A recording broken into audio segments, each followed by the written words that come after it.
Welcome to the Significance of Wealth podcast, where we explore the evolving landscape of wealth management, private investments, and collecting as both a passion and an investment strategy. I'm Marty Salt. Today's guest recently made international headlines, and not by accident. AJ Scaramucci is the founder and managing partner of Solari Capital, a venture capital firm investing across industries including artificial intelligence, aerospace, biotech, and digital infrastructure.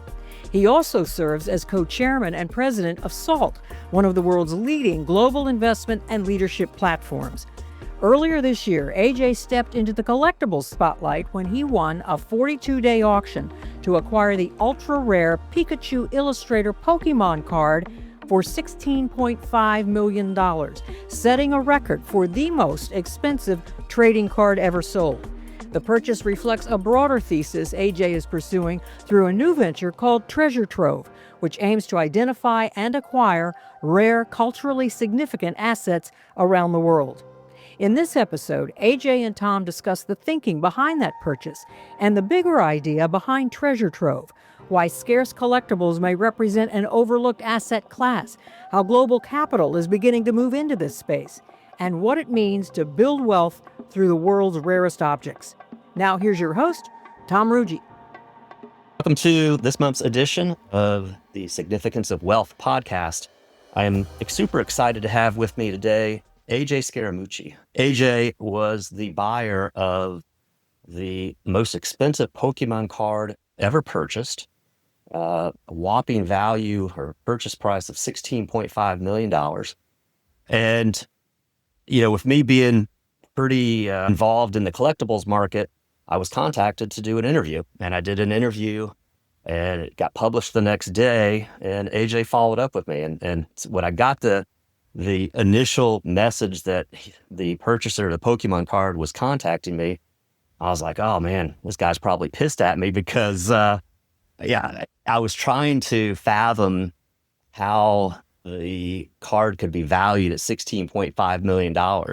And we're going to talk about that today. So with no further ado, AJ, thank you so much for joining us. And I'd love for you to give a little bit of a background about yourself before we get into Pokemon and your other endeavors that you're involved in, which is pretty plentiful.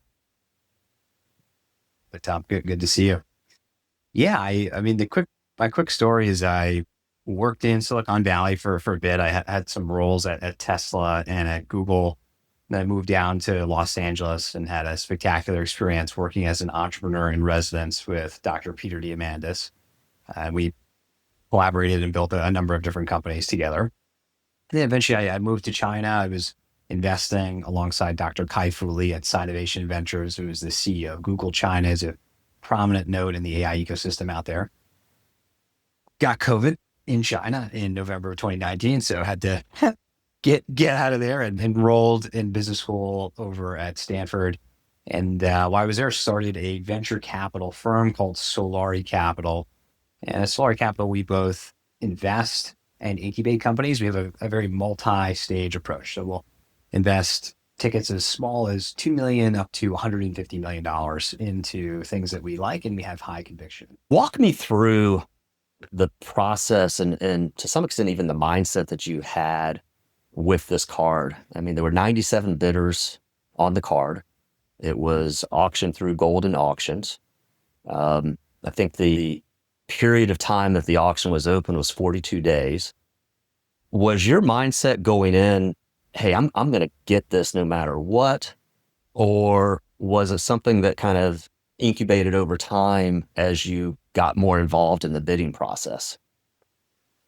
It's a great question. It's a very textured and nuanced question. I would almost sort of zoom out and maybe give you a sense on my philosophy as a collector and maybe some of the origin stories and decisions I've made that ultimately culminated in that purchase. But back in 2020, so about 6 years ago, we're in the midst of the pandemic, people are at home, and I had some more discretionary income at that time from various ventures. And I am on eBay mostly, and I'm on Golden Auctions, and I'm on Heritage. And I was buying a lot of trading cards at the time.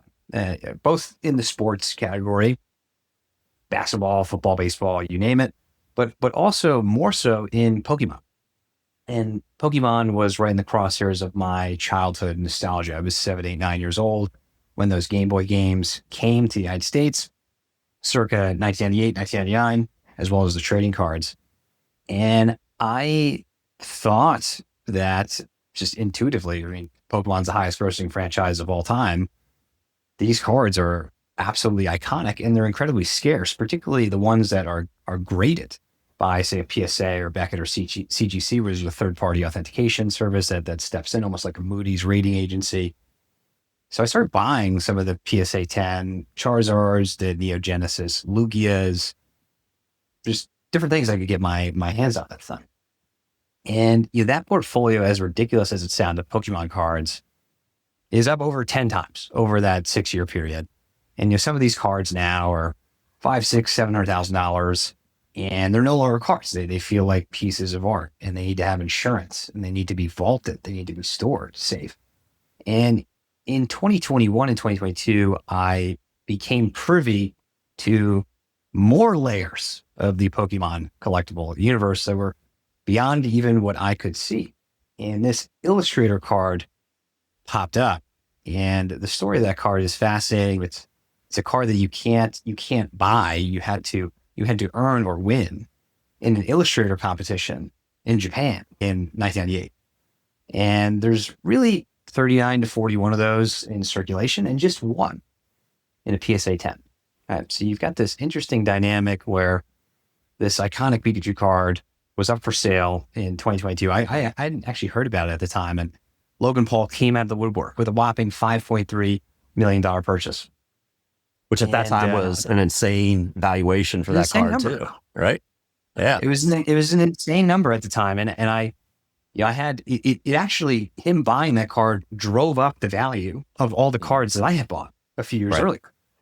Pretty dramatically, actually.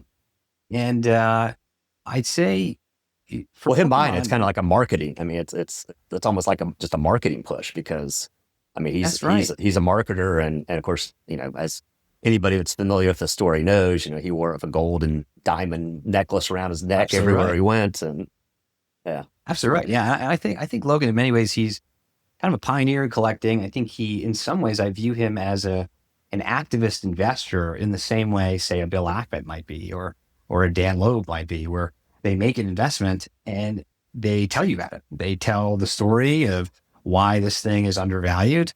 And they're phenomenal marketers. And they drive up prices in the collector universe, not just for them, but for everybody else that's participating. And, I'd say, the Pokemon universe now, I mean, now that we're 30 years into it, it's got multiple generations of fans. It's done $288 billion of gross sales over that time.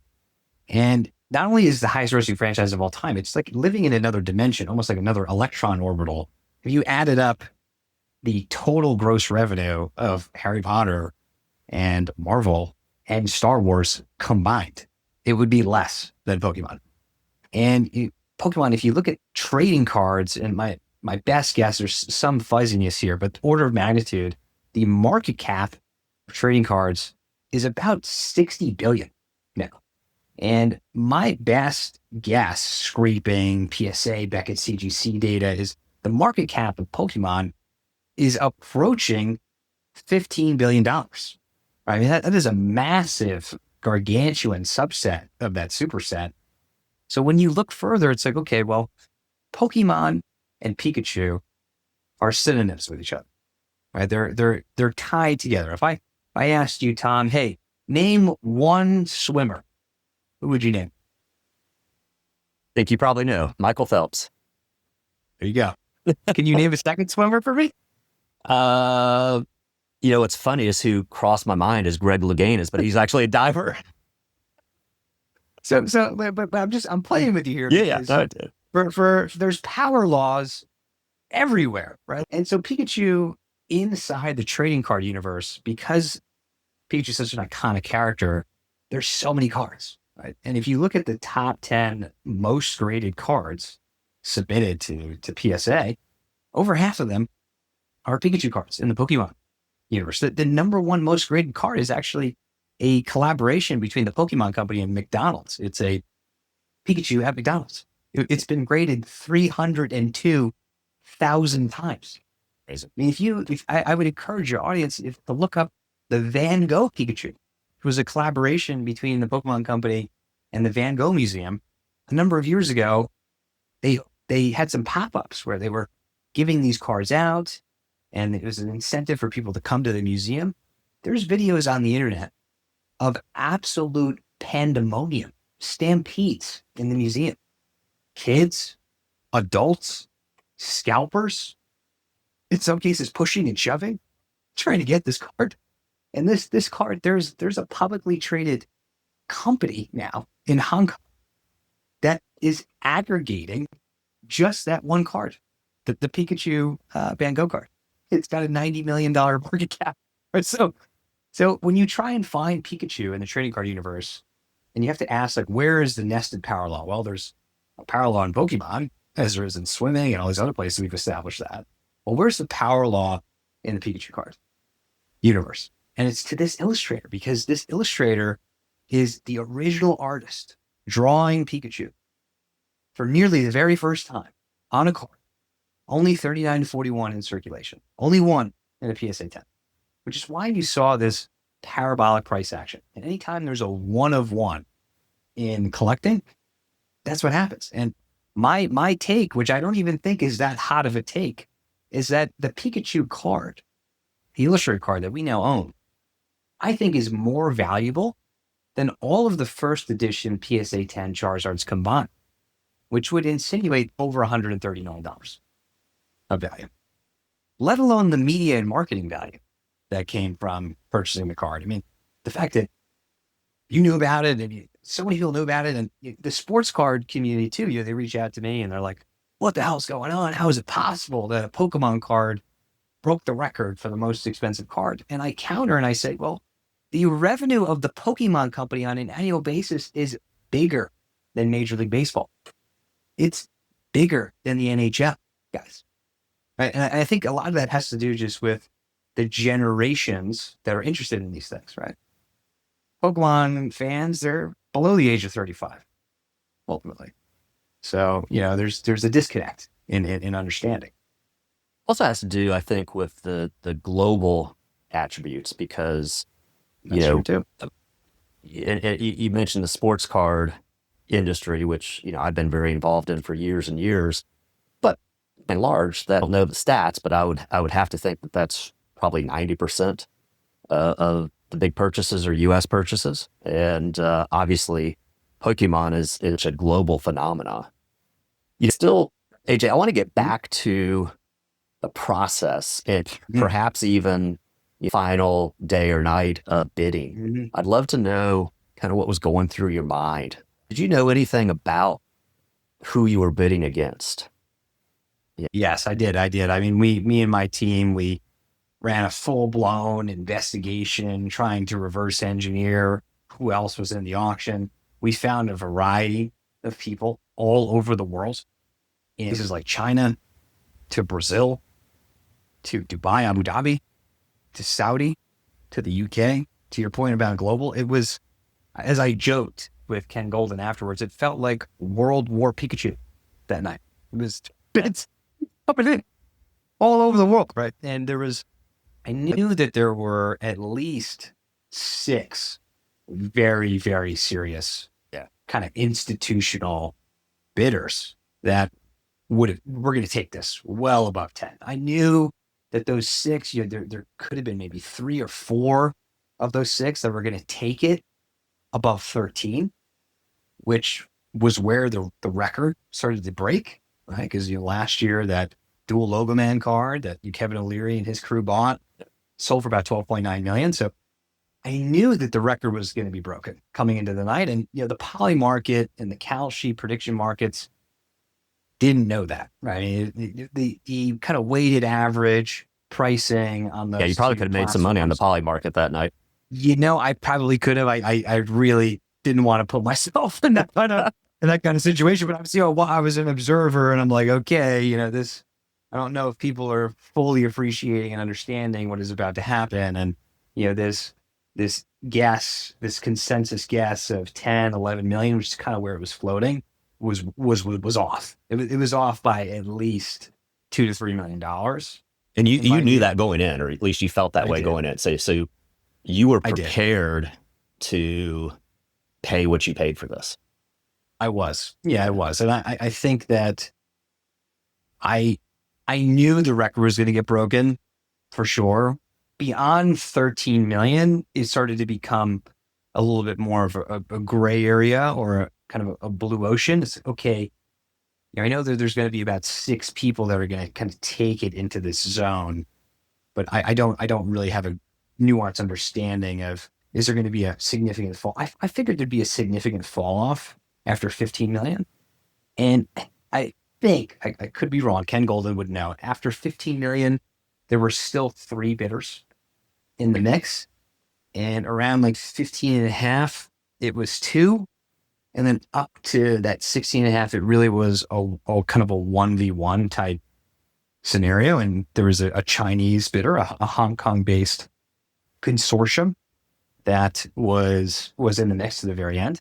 But yeah, I mean, it's wild. I mean, the reality is that there was a high willingness to pay for that card globally by many bidders, some of which had material institutional backing. But I think people underestimated them.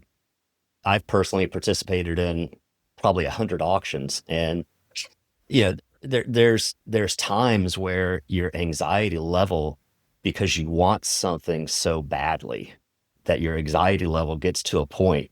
And you obviously went into this with a plan and a desire. Right. And so it's something you wanted, but your anxiety level had to be skyrocketing. I was so crazy prepared for that night. I was pretty chill. The last hour or so, I definitely, towards the end, I was like, wow. I was shocked even, or I was beginning to become shocked. Like, wow, this is not just breaking the record. We're going to be breaking the record by a pretty significant margin. Yeah. Like 3+ million, right? So, and I think you get these parabolic situations in auctions. I remember watching very closely this auction for a Stegosaurus named Apex. And Apex it's a beautiful specimen. It's approaching 80% complete. It's one of the iconic dinosaur fossils that has been discovered by humanity since 1902. Watching this in real time, and it kind of just blowing past 5-6 billion and going into the 10 million range, the 20 million range, and the 30 million range, and then the $40 million range. And now I couldn't even understand what was happening. It ended at 44.6 million. Ken Griffin bought it. He's a huge, huge, huge collector. He comes up all over the place in this universe. And similarly, I believe that was a US bidder and Chinese bidder at the end, right? I kind of actually find in every single area of pursuit, whether it's artificial intelligence or the AI sciences or collectibles, it's always US and China at the end. It always is. And it's hilarious. Yeah. Got a question. You talk about collectibles as a debasement trade. Yeah. Do me a favor and help our listeners to understand really what you mean there.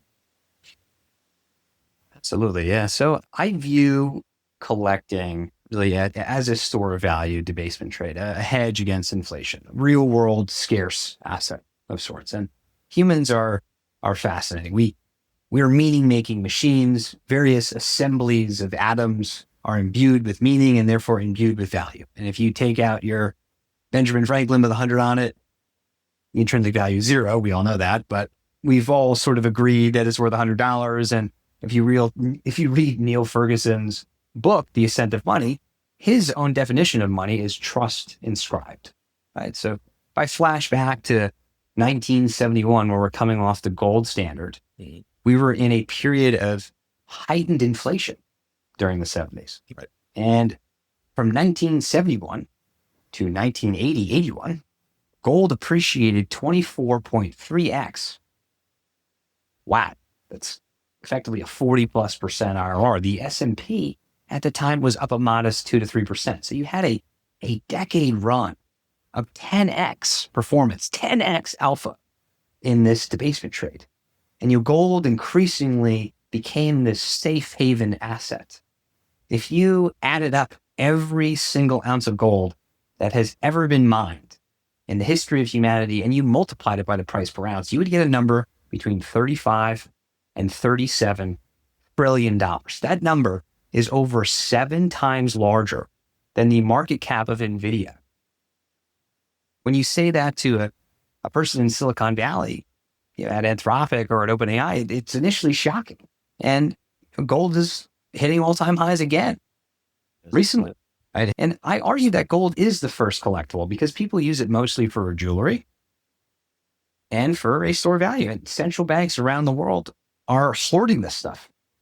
So you then ask the question, well, what is the second largest collectible that exists? I argue that it's Bitcoin. And Bitcoin represents digital gold, but it's also just cryptographic scarcity. It is a cybernetic monetary virus that is secured. It's backed by energy, 20 gigawatts of power. And we know that there's just 21 million Bitcoin.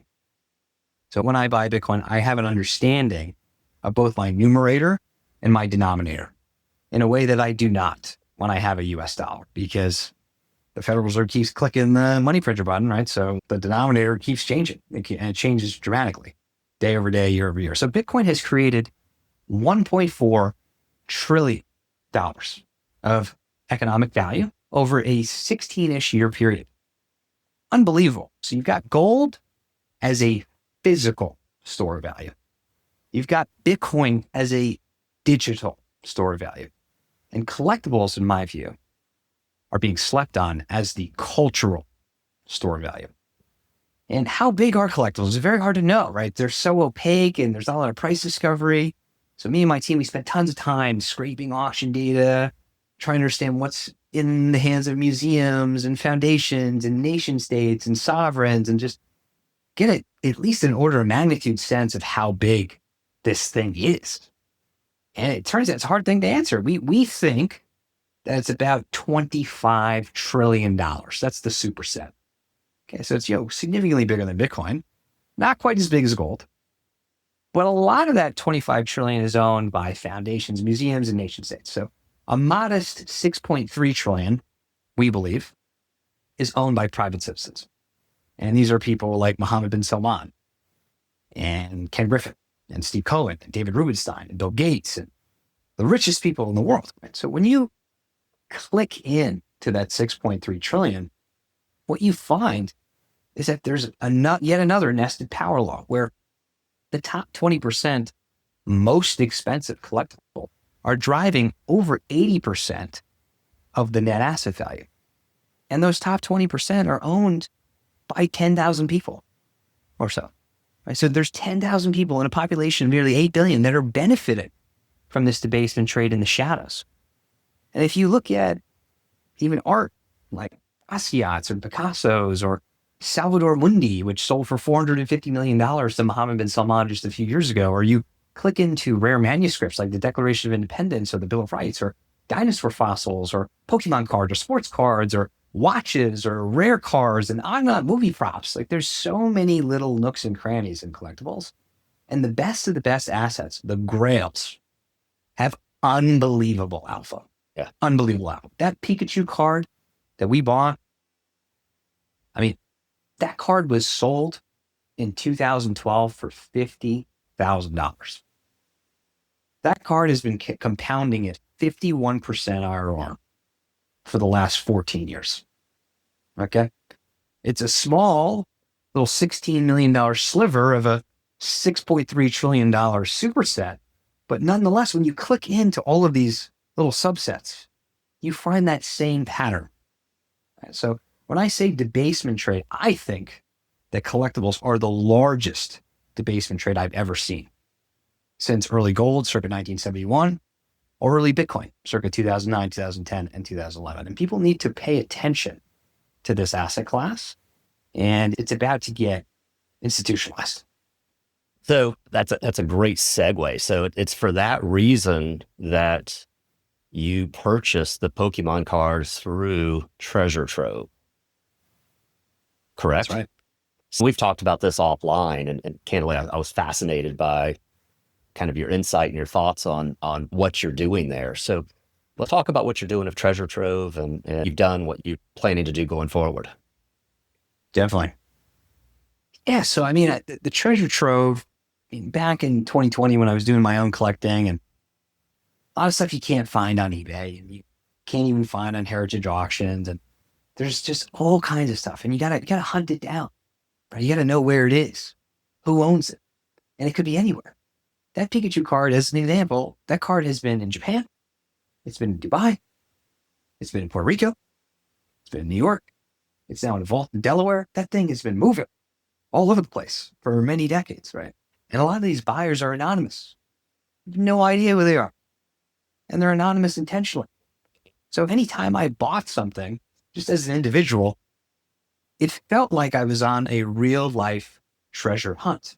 Felt like I had an eye patch on and a carrot on my shoulder, and I'm on some crazy grand quest, and we're going to go find the Holy Grail. That's what it felt like. So, the Treasure Trove name is derivative of that feeling. And the Treasure Trove is kind of a catch-all for all the world's real world scarce assets. And, I've been going on these, what I call treasure hunts. I've been doing it with my brother, mostly. And my younger brother, he's an up-and-coming film director. He's got his own production company, Infinity Studios. He's done music videos for Drake and DaBaby and Justin Bieber, Machine Gun Kelly. They've been seen nearly billions of times, and he's won a lot of film festivals for his first film called Money Talks, which chronicles the journey of a $100 bill, actually, that gets passed from person to person in 1981 New York over the course of a day. And you see the light and dark side of money, which is kind of interesting in the context of this conversation.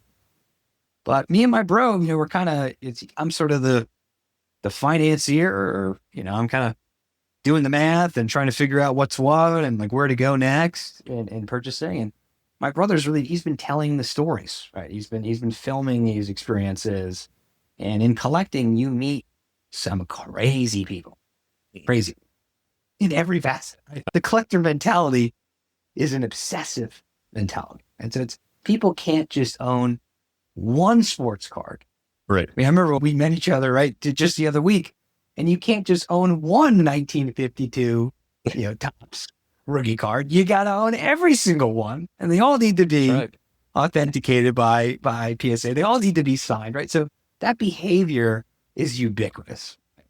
And I think we also talked about you can't just collect one thing either. I mean, most collectors have other collections, whether it's artwork or watches or wine or whatever. So yeah, that's right. So in some ways, you'll find somebody, right, and they'll be like, "What? Like you're the guy who owns all the Mickey Mantles, or you're the guy who owns all the Honus Wagners, or whatever, the Michael Jordan Fleers, or whatever it may be." So, really the Treasure Trove, what I'm able to communicate right now is I'm just out here. I'm out here looking around. I've made some purchases that the Pikachu happened to just be allowed purchase by virtue of, Logan Paul and Ken Gold, all these people that were involved in that. Right? So it kind of went into orbit a little bit. Well, plus the jaw-dropping price. I mean, that garners attention. That too. Yeah. So, I've been going from different place to place, and I've looked at manuscripts. I think manuscripts are incredibly interesting as an asset class in collectibles. I think there's a lot of undervalued pieces in that area. And even the Americana manuscripts, things like the Bill of Rights or the Emancipation Proclamation or Declaration of Independence, a 13th Amendment. I mean, these are iconic documents, and they chronicle the story of our American history. Right. And we happen to be in the 250th anniversary of the country this July. I've been poking around the dinosaur world as well. And that world is probably the most idiosyncratic, unique, weird, fantastical portion of collecting that I've clicked into. And my best guess is dinosaurs, there could be $5 to $7 billion of market cap out there just in dinosaur fossils, mostly Stegosaurus, Triceratops, and T-Rex, of course. In manuscripts is also just all over the place. I'm trying to make good bets. And I think there's a lot of things that are undervalued, particularly in the context of this debasement trade. I mean, there's the micro and the macro, right? So we can have very nuanced discussions on any individual collectible, for sure. But the macro, though, you zoom way out, it's just so obvious. So obvious. This stuff is underpriced. So that's my 2 cents. Is Treasure Trove going to be an investment vehicle for outside investors? Or is it more of a personal holding company for you that may ultimately become part of a larger investment? Or what's the game plan, or at least what are you willing to share about the game plan? Yes. Yeah. So I really wanted to make sure that my core assumptions and hypotheses were right. So initially it was just myself personally, and then my fund's capital. But more recently, I've begun to scale the strategy and the approach. I'm now bringing on new investors into the Treasure Trove to really deploy like meaningful capital. I mean, we're looking to deploy many hundreds of millions of dollars into this category, and we've got huge pipeline of different treasures. We've almost built like an internal treasure map, and we've got treasures we know about. We know where they are. We know who owns them. We know where they last transacted.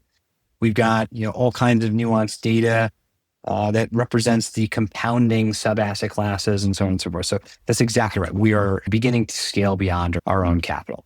So that's more or less as much as I can say in a public format. Fair enough. Now, you're not looking just for one-of-a-kind items. I mean, the Pokemon card, at least in a tin, is a one-of-a-kind. But, for example, the Declaration of Independence, for sure, there's multiple variations and multiple. But you're looking for kind of generational type collectibles. Yeah, that's exactly right. We're looking for things that can really stand the test of time. Right? So wants a Berkshire Hathaway style approach to collecting. Like what is going to compound over many, many, many decades? Like where can we, and things like the Declaration of Independence, yes, there's the Dunlaps and there's the broadsides and there's a number of other different variations that exist, some of which are dated July 4th, some of which are a little bit later, some of which are dated 1823 if you buy one of these copper-plated versions that John Quincy Adams issued. There's tons of different declarations out there. But ultimately, the common thread in really good collectibles comes down to pretty simple demand-supply asymmetry, right? There has to be true scarcity. There has to be true mimetic value. And that mimetic value is often tied to stories, narratives, but also flows of capital and flows of attention, right? And if you look at even a place like Pokemon as a subset, we spent a lot of time there, there's billions of dollars of capital flow. And there's billions of hours of time and attention flow of human beings playing Pokemon games and playing the card games. And I encourage people to look up things like Collecticon or Collectopia or Comic-Con. I mean, there are trade shows out there that you can go to that have tens of thousands of people at them buying and selling cards over 2 days. I mean, I've been to many of them. And when I went to my first one, I was like, whoa, there's so many, there's way more people like me than I even appreciated, right? It's one thing to see the numbers on the screen and, this particular baseball game or this sporting event is generating this amount of views. And then it's another thing to actually physically go to the Super Bowl and see 80,000 people yelling and screaming and so on and so forth, or going to Comic-Con and seeing people that are dressed up like Obi-Wan Kenobi or Yoda or whatever it may be, or Captain America or Iron Man, or just a million characters that exist. There's a real intense fandom. And what I would offer people too is, in a world where AI is becoming increasingly ubiquitous, where you and I, Tom, are living through the singularity right now. We've passed the Turing test years ago at this point. We're moving into embodied intelligence. You're going to see robotics. You're going to see all kinds of sci-fi-like things over the next number of years and next number of decades. And I think if things go well, which I hope they do, I generally am an optimist, a lot of our time is going to be reallocated.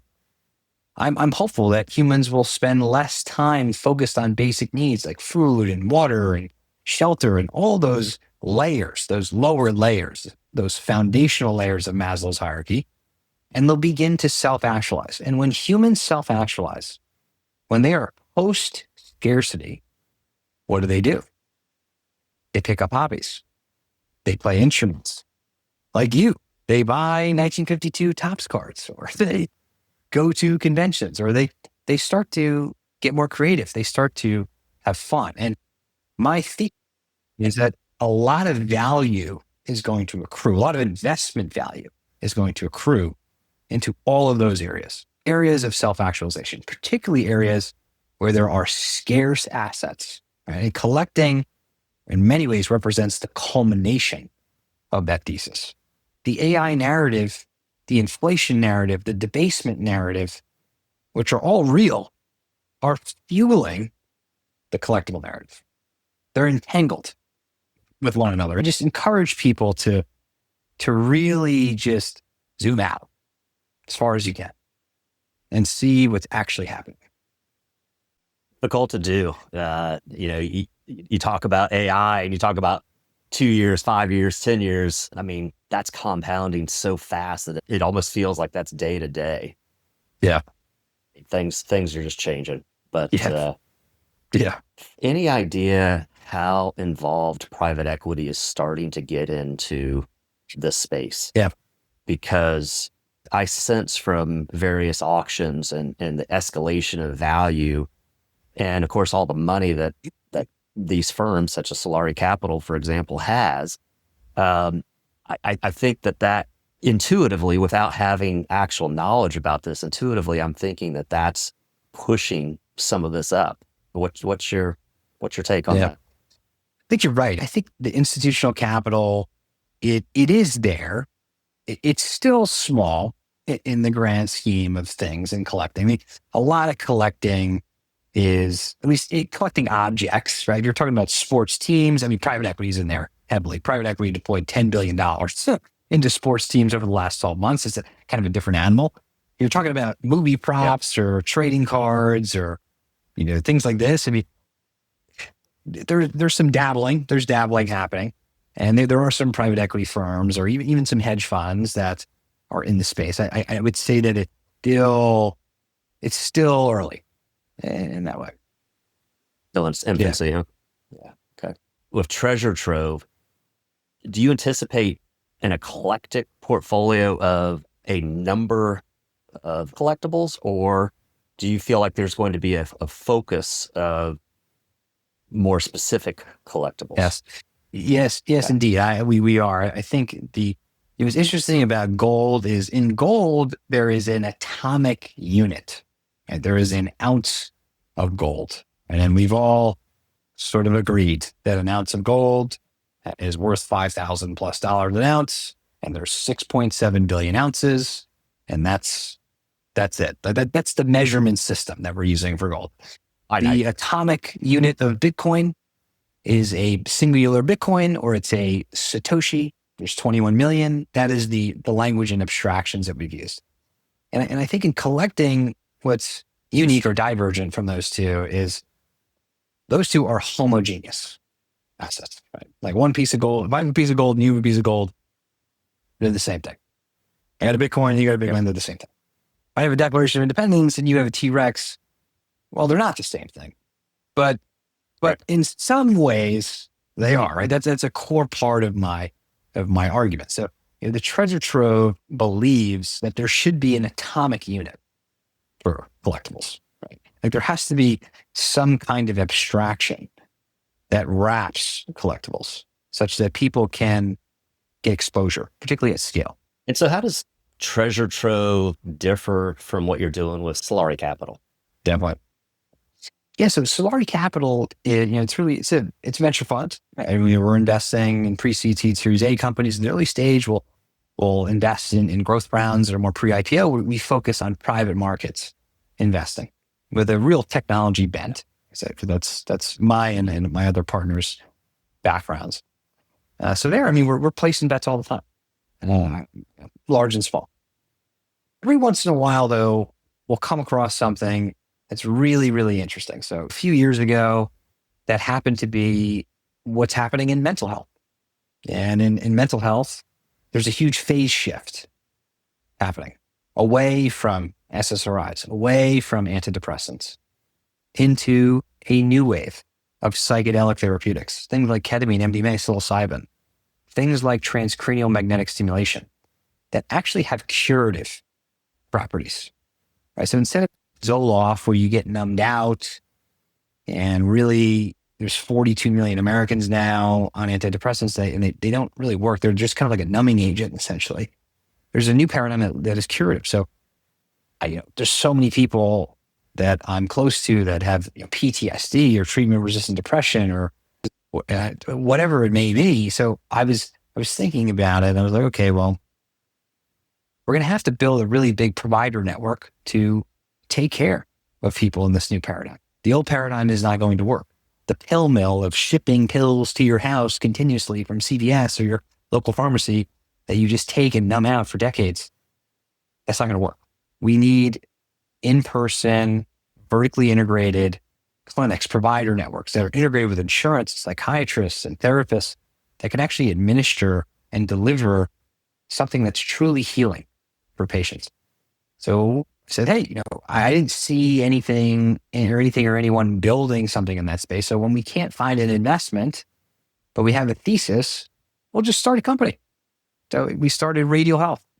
I've got wonderful partners in that business I've known for many years, and including Elliot Cohen, who built PillPack, which he sold to Amazon for $1 billion in 2018, and John Capisolantro, who was with him the whole way through, who's the CEO of the business. We had a board meeting actually just earlier today, and we're growing really quickly, and we're treating a lot of patients, and that business has blossomed from an idea or a thesis into a real company, right? So, Treasure Trove is like that as well. Treasure Trove is a company. It's a new company that's in its infancy and scaling right now. So I'm going to close out with a question really kind of revolving around what you were just talking about. So, our podcast is called Significance of Wealth, and you have a lot of things going on between buying Pokemon cards and chasing other things such as dinosaur fossils and manuscripts and whatnot. But, you're working on, to some extent, what you were just talking about, but MDMA therapy for PTSD. So just taking all that into account and taking everything that you're doing into account, give me an idea of how you personally define what makes something significant. It's a deep question. Well, I mean, when you go to the Solari website, you'll see a simple tagline that says reality is programmable. It's kind of a provocative statement. Right? The presupposition of that statement is that every single bit and atom is in fact programmed. And that you, Tom, or me, AJ, or humanity as a whole, we are creators. We are actively programming our reality. So whether it's PTSD or treatment-resistant depression, which in my view, for a lot of people is a struggle. It's a struggle of entropy of the mind. The terrible things that happen to people. There's victims of rape and veterans of war. But you, as a human, you have plasticity. You can rewrite those meanings. You can program your mind with neurolinguistic programming or exogenous resources. You can do it, right? And the chair that I'm sitting in is programmed by whoever built it. Those atoms are rearranged into this chair. This building is programmed. Mickey Mouse is programmed and Pikachu is programmed. We are creators at our core. So what really fueled me and where I'm fascinated and interested in is what's the frontier of programmability, both in programmable intelligence and programmable biology and programmable matter, but also just in this case, in collectibles too. Because what is collectibles? Collectibles like the Pikachu card or the Mickey Mantle tops that you own, it is programmed. Those atoms are imbued with meaning. They mean something to you as they mean something to many. And that meaning translates into value, right? So there's layers of abstraction that we've created. We are constantly programming. our surrounding reality. And that's what really fascinates me. So I gave you a deep question and we got a deep response. Fantastic. That's right. That's right. We're getting metaphysical here at the end, Tom. Yeah. Yes, yes. So, to close out, AJ, any further comments, number one, and number two, any place that if somebody's listening to this that they'd want to go check out Treasure Trove or Solari Capital, websites, information, anything you'd like to put out there? Definitely. Yeah, you can check out Solari Capital at solaricap.com. You can check out Treasure Trove at treasuretrove.com. Grateful we got the domain. That was easier said than done. But yeah, you can follow us on social media, particularly with the Treasure Trove. The whole purpose there is you're going to be following these treasure hunts, right? So we want people to be along the ride. And this ride is that's right. This ride is an exciting and fun ride, right? So that's what we want. That's what we're hoping. That's the kind of brand that we're hoping to build. Yeah. AJ, phenomenal conversation. Thank you so much, and love what you're doing. Love kind of the vision that you have, not just in the collectible, but just the real broad vision that you have. I think is just spectacular, and love hearing about it. Thank you for taking the time to join us today. Thank you for the invite. That brings us to the end of today's episode. Thank you for tuning in. Be sure to subscribe to Significance of Wealth on Apple Podcasts, Spotify, and anywhere else you get your podcasts so you never miss an episode. You can also follow Tom Ruge and Destiny Family Office on LinkedIn and destinyfamilyoffice.com for more insights on wealth management, private market opportunities, and collectibles. Until next time. The expressed views, thoughts, and opinions belong solely to the host and/or guests and are not investment recommendations or opinions issued by Destiny Wealth Partners or its affiliates. Investment advisory services are offered through Destiny Wealth Partners, LLC, an SEC-registered investment advisor. Destiny Wealth Partners also conducts business under the name Destiny Family Office. Destiny Family Office podcasts are the sole property of Destiny Family Office, and information provided is for informational and educational purposes only. Learn more at www.destinyfamilyoffice.com/disclosures.